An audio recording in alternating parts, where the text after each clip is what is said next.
Welcome to Someone's Daughter, Volume 8, a project by the Rotaract Club of University of Sri Jayewardenepura. This project stands for every woman who's ever been boxed in by expectations. In this episode, we speak with Ms. Shanuki Diavis, a fearless communicator who's used her platform to challenge gender norms and spark honest conversations. Hi, Shanuki. Hello. It's an honor to have you with us. We've spoken out on issues many shy away from. What made you decide to use your voice so openly, especially in spaces where silence is usually the norm? The honest answer, the one-word answer is anger. Because being born in South Asia as a woman, your voice is consistently dismissed, right? From the time you're small, you are conditioned on how and where you may use your voice, and often girls are taught you must be seen and not heard, right? And I think just growing up in an environment where I felt angry at being dismissed or angry at being sort of treated like my voice didn't matter, made me push for more.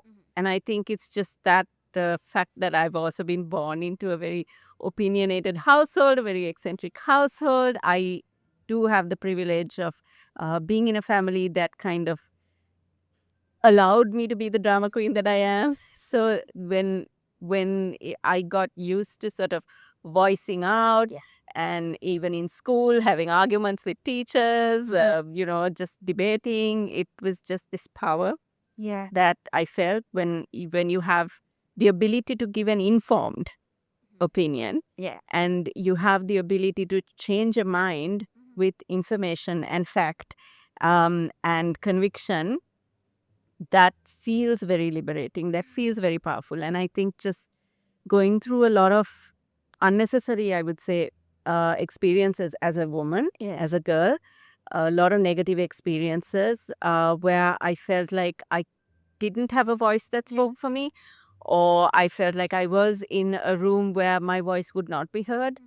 I think just that anger, that resentment boiled over at a point. And then when I did start speaking out and I realized how that was changing a narrative, even in a small way, where it was helping maybe somebody else who was not as outspoken and opinionated begin to share their experiences as well, that I realized is a powerful thing. And that's where the whole journey of voicing out, creating platforms, speaking up, being heard, whether people wanted to listen or not, insisting that I was heard, came out of. Yes.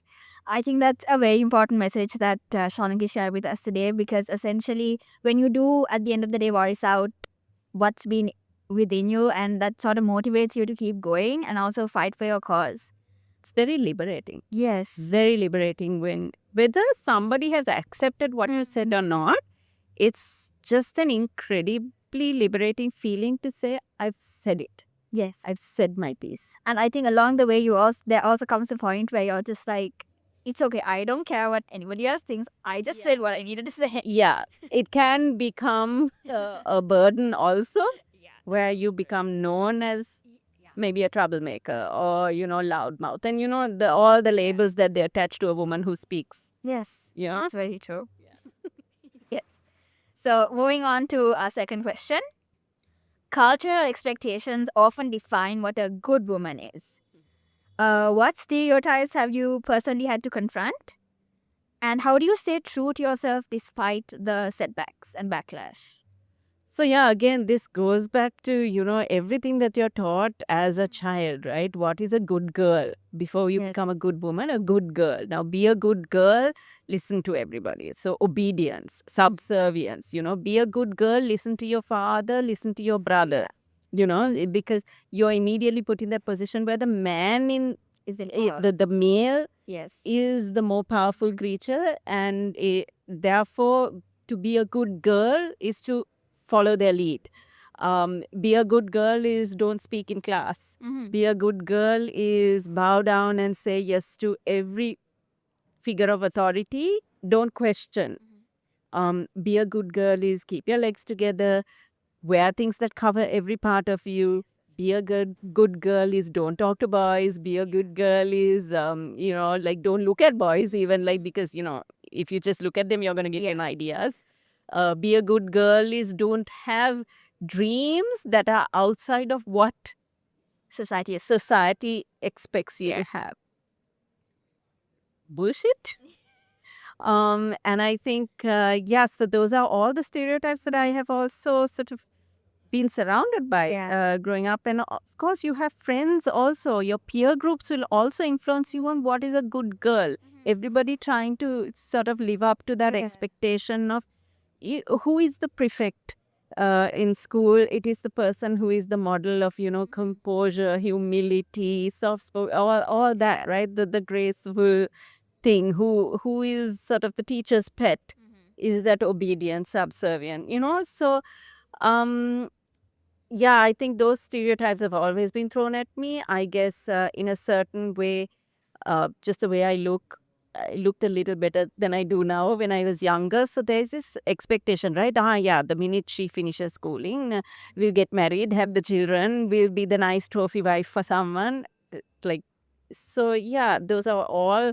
And those stereotypes continue until you reach auntie age. So now I'm well over my 40s, right? And at 46, people stop expecting you to be a good woman. Now it's like, you haven't got married, you haven't had kids, now you're just a loser. Like now you have the freedom to be whoever you want, nobody cares.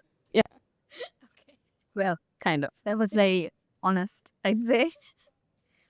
Okay, so the third question, speaking your truth publicly, just like you did right now, especially online, can be uncomfortable. I'm not sure if it's uncomfortable for you right now.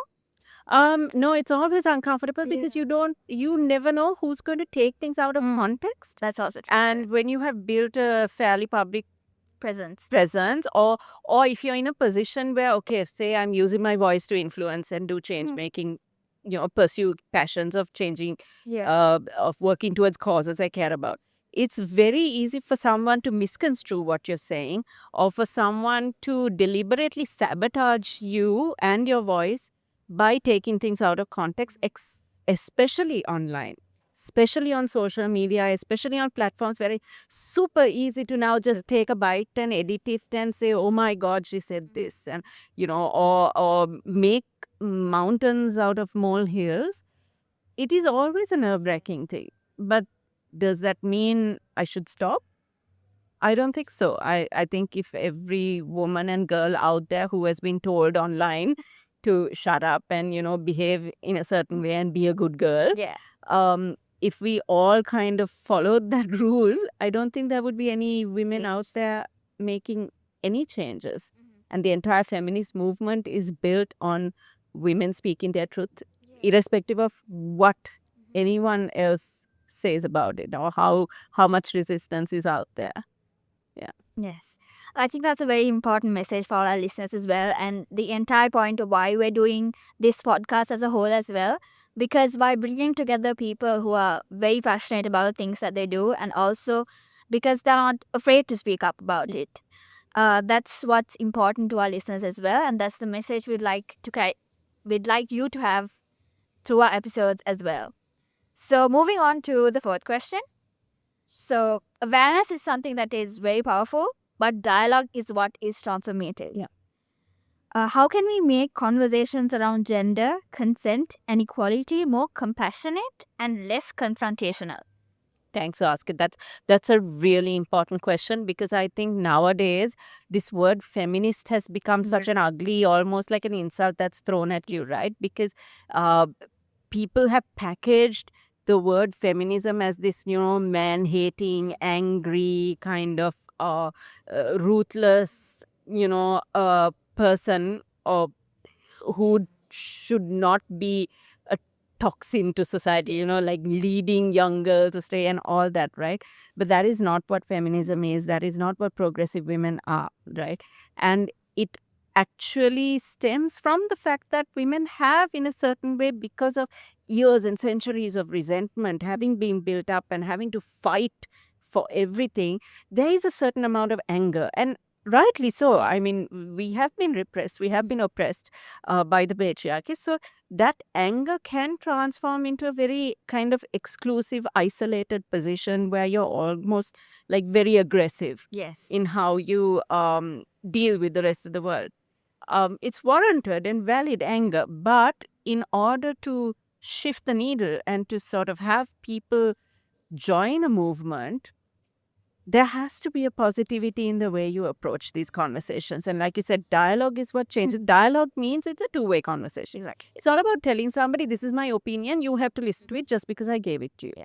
And that is a lesson that I also have had to learn, along the way, because there was that angry, kill, kill, kill kind of mentality that I approached everything with, where I realized that's not what's changing. It's about hearing the other side's point of view, understanding where we both come from and what has informed our opinions, and finding common ground. And that's not just about women's rights. It's about any cause, like say reconciliation. Peace and reconciliation is about understanding why the other person is also doing or behaving in the way they are. And to find that common ground, to come to a place where there is a mutual understanding, where there's a building of trust. And you can't build trust if the conversation is one way.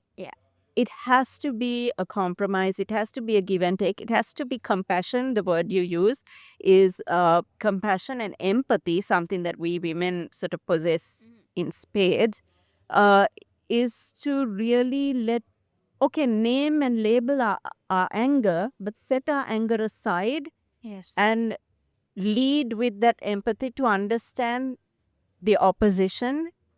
How do we engage them, and how do we make them a part of our movement without isolating them? Because otherwise it's always going to be an us versus them. Right? So therefore it is so important to be inclusive in the way you approach any conversation. And on my sort of talk shows and on my platform, that's something that I've always gotten brickbats also for. Why are you giving this person a voice? Why are you telling this toxic person, why are you giving them space to talk about their story? They shouldn't. But I'm like, no, they absolutely should, because that's where you start to understand what's motivating them. And you start to understand how do you have a conversation with them in a way that they don't build walls and they don't reject what you say. So it's a constant process of mediation, and it is a skill that you learn along the way of life. I mean, it's like a marriage, right? You get into a marriage, you might have opposing views. Either you can live the rest of your married life fighting with each other and having these domestic battles, or you learn to compromise, understand each other, share empathy, and find common ground and learn to live and love each other. It's that. If that makes sense. Yes, that makes sense. I think that's something we don't exactly talk about a lot. Also, the importance of having a two-way dialogue and not just a one-way conversation where you sort of talk to yourself at the end of the day. And it's actually active listening, right? It's not just asking someone a question and then nodding just so that they feel like they've had a space to talk, where you're listening just to respond. It's not that. It's actually listening. What are they saying?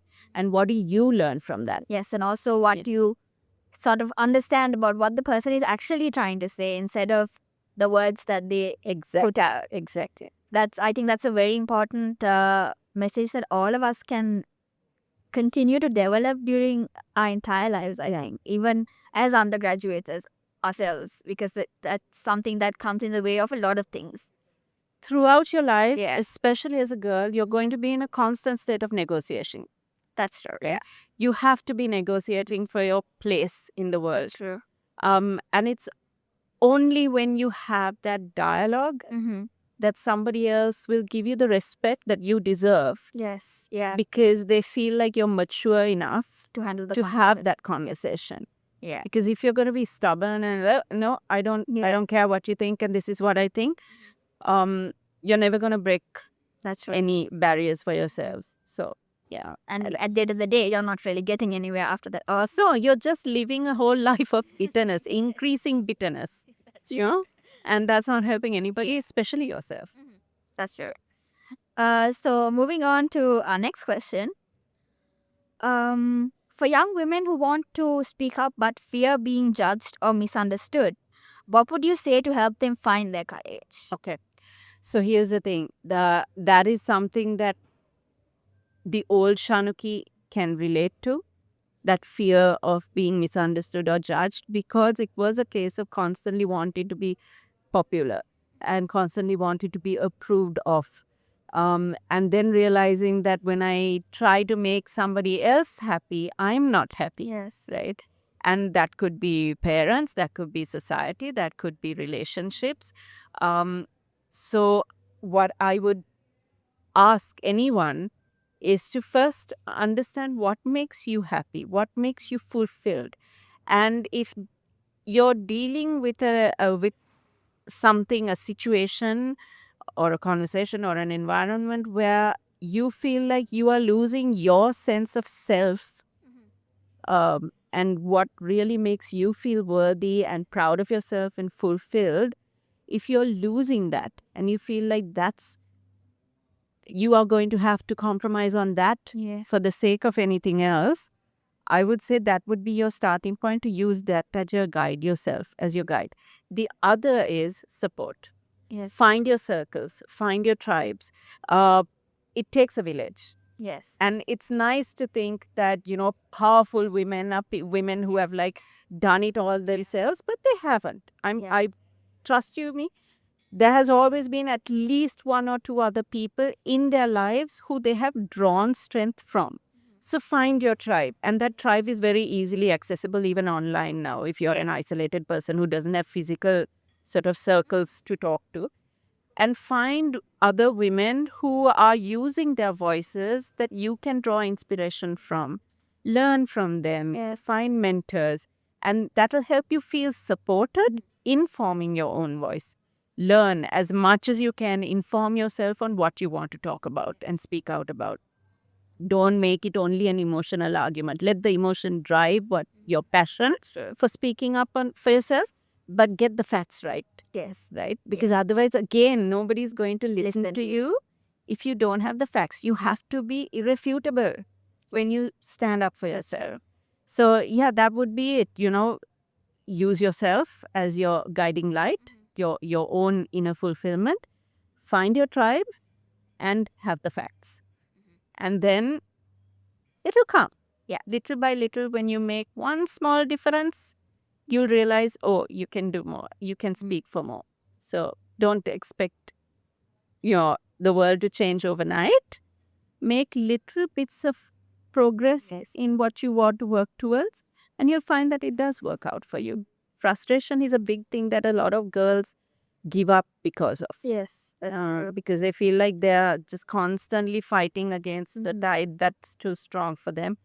And that's very sad that the world is set up in that way, to really demotivate us and demoralize girls from doing what they really want to do with their lives.